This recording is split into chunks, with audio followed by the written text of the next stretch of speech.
एकदा जर तुम्ही तुमची मर्यादा ओलांडली, तर परत तुम्ही मागच्या आयुष्यात जात नाही. तुम्ही सतत प्रगती करत जातात. सुरुवातीला मनुष्य जेव्हा उत्क्रांतीच्या ह्याच्यामध्ये होता, तेव्हा तो चालत स्थलांतर करायला शिकला. त्याच्यानंतर तो थांबला नाही. नंतर त्याने पाण्यातून स्थलांतर करायला शिकला. प्रगती करत गेला. नंतर विमान आलं, नंतर रॉकेट आलं. आता यान मंगळावरती देखील पोहोचत आहे. समजून घ्या, एकदा जर तुम्ही तुमची मर्यादा ओलांडली ना, तुम्ही परत पाठीत जात नाही. तुम्ही फक्त पुढे-पुढे जात जातात. आणि एक प्रकारची मानसिकता असते. एक जण ब्रेक करतो, बाकी सगळे त्याला फॉलो करत जातात. समजा आज तुम्ही आहात, तुमचं कुटुंब आहे. तुम्ही आज जर गरीब असाल ना, तुम्ही तुमच्या घरातली किंवा कुटुंबातली पहिली व्यक्ती बनू शकते की जी श्रीमंत होईल. समजा आजारी कुटुंब असेल तर एक निरोगी आयुष्य जगेल.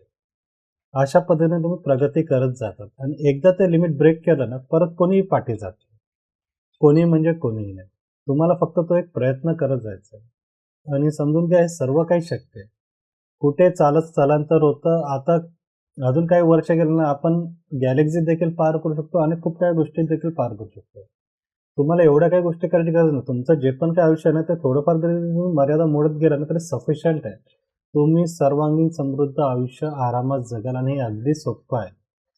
एका ठिकाणी राहणे कठीण आहे. हां, ते कधी-कधी गरजेचं पण असतं. हे नाही बोलत आहे की प्रत्येकाने एका ठिकाणीच राहिलं पाहिजे. आणि हां, प्रत्येकाच्या मर्यादा देखील वेगवेगळ्या असतात. हे देखील समजून घ्या. साधी सोपी गोष्ट आहे. जर एक मुंगी असेल, तिची एक मर्यादा लिमिटमध्ये असते. पण ते मोठ्या प्राण्यासाठी लिमिटमध्ये होते. ती अनलिमिटेड झाली की नाही, ती तिच्या हिशोबाने अनलिमिटेड आयुष्य जगत असते. सरळ आपला दृष्टिकोन ठेवायचा. इतरांचा दृष्टिकोन थोपवून देऊ नका किंवा इतरांचं आयुष्य स्वतःवरती हे करू नका. स्वतःला महत्त्व द्या. आत्मविश्वास म्हणजे काय? स्वतःवरती असलेला विश्वास. स्वतःवरती, स्वतःच्या परिस्थितीवरती. तेव्हा तुम्ही आत्मविश्वासाने आयुष्य जगाल. जर तुम्ही कंपेअर करत बसला ना, नाही बघ पक्षी किती उडतो, मी मुंगीसारखा अजून इकडे आहे, तुमचं साफ चुकीचं आहे. जसं तुमचं आयुष्य आहे ना, त्यानुसार तुम्हाला एक्सप्लोर करायचं आहे. ते पण खूप मोठं एक्सप्लोरेशन झालं. हे नेहमी लक्षात ठेवा. धन्यवाद. अश्विनी कुमार.